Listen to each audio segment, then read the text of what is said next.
બોટાદ જિલ્લાના ગઢડામાં રામ જન્મોત્સવની ભવ્ય શોભાયાત્રા નીકળી।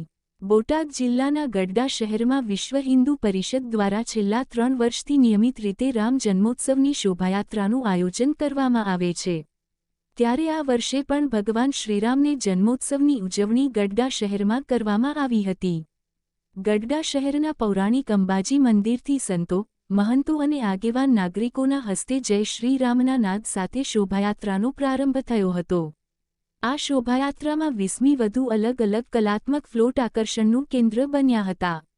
નાસિક ઢોલ અને ડીજેના તાલે નીકળેલી આ શોભાયાત્રા ગઢડા શહેરમાં જીન્નાકા, વાઢાળા ચોક, માણેક ચોક, નવી કાપડ બજાર, ટાવર ચોક થઈને આગળ બોટાદના જામપે, પોલીસ સ્ટેશન રોડ, હાઈસ્કૂલ 4 રસ્તા અને નવા બસ સ્ટેશન રોડ પરથી પસાર થઈ હતી। આ શોભાયાત્રામાં મોટી સંખ્યામાં ભાવિકો જોડાયા હતા। ગઢડા શહેરમાં વિવિધ માર્ગ પર ઠેર ઠેર ભગવાન શ્રી રામનું ભવ્ય સ્વાગત કરવામાં આવ્યું। આ શોભાયાત્રા શાંતિપૂર્ણ રીતે સંપન્ન થાય અને કોઈ અનિચ્છનીય બનાવ ન બને તે માટે પોલીસ દ્વારા ચુસ્ત બંદોબસ્ત ગોઠવાયો હતો। આ શોભાયાત્રાનું સમાપન અંબાજી મંદિર ખાતે થયું।